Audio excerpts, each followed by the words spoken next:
मलकापूर नगर परिषद प्रशासनाने शहरातील सार्वजनिक शौचालयाच्या स्वच्छतेसाठी संत गाडगेबाबा स्वयं सहकारी बचत गटाला ठेका दिला।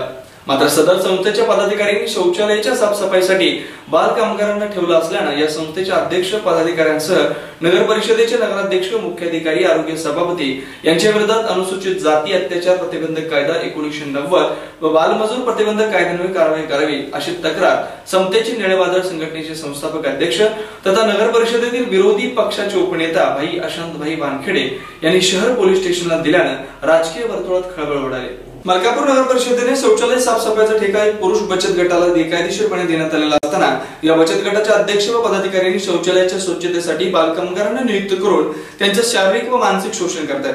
ही बाब लक्षात येतात नगरसेवक अशांतभाई वानखेडे यांनी सार्वजनिक शौचालयात फेरफटका मारला असता त्यांना तेथे शौचालयाची साफसफाई करताना बाल कामगार आढळून आल्याने त्यांनी पोलीस शहर स्टेशनला बचत गटाच्या अध्यक्ष व पदाधिकाऱ्यांसह नगर परिषदेचे नगराध्यक्ष, मुख्याधिकारी, आरोग्य सभापती तसेच आरोग्य विभागाच्या विरोधात तक्रार दाखल केली। मात्र पोलीस प्रशासनाने अद्यापपर्यंत प्रकरणाची दखल घेतली नाही व प्रकरण तपासावर ठेवलंय। 14 हाँ और क्या बोलते हैं रोज सवेरे 6 बजे आते। ठीक। जन्म तारीख 2003 दूसरा महीना 3 तारीख।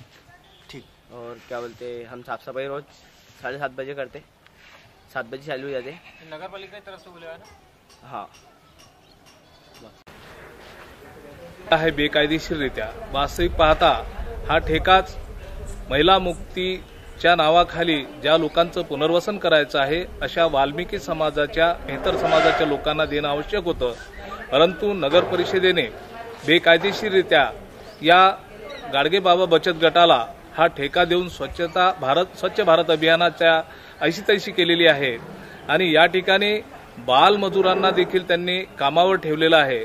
आज आम्ही मंगलगेट येथील शौचालयाला भेट दिली असता कृष्णा नावाच्या मेहतर समाजाच्या अल्पवयीन बालकाला त्या ठिकाणी कामावर ठेवून त्याच्याकडून जबरदस्तीने काम करवून घेतल्या जात आहे। हा अनुसूचित जाती अत्याचार प्रतिबंधक कायद्याप्रमाणे गंभीर स्वरूपाचा अपराध आहे। बाल मजूर प्रतिबंधक कायद्याप्रमाणे देखील हा अपराध आहे आणि या अपराधासाठी माननीय नगराध्यक्ष, मुख्याधिकारी, आरोग्य सभापती आणि स्वयंसहायता बचत गटाचे सर्व पदाधिकारी जबाबदार आहेत आणि त्यांच्या विरुद्ध कायदेशीर कारवाई करण्यात यावी यासाठी मी स्वतः या मलकापूर शहर पोलीस स्टेशनला हजर होऊन त्यांची तक्रार दाखल केलेली आहे। त्यावेळेस अधिकारी इथे हजर नसल्यामुळे त्यांनी तपासावर प्रकरण ठेवलं आहे, पण हा गंभीर स्वरूपाचा अपराध तातडीने याची दखल घ्यावी यासाठी मी माननीय जिल्हाधिकारी, माननीय जिल्हा पोलीस अधीक्षक आणि उपविभागीय पोलीस अधिकारी यांना देखील या तक्रारीच्या प्रतिलिपी सादर केलेल्या आहेत। विजय वर्मा, 7 स्टार न्यूज, मलकापूर।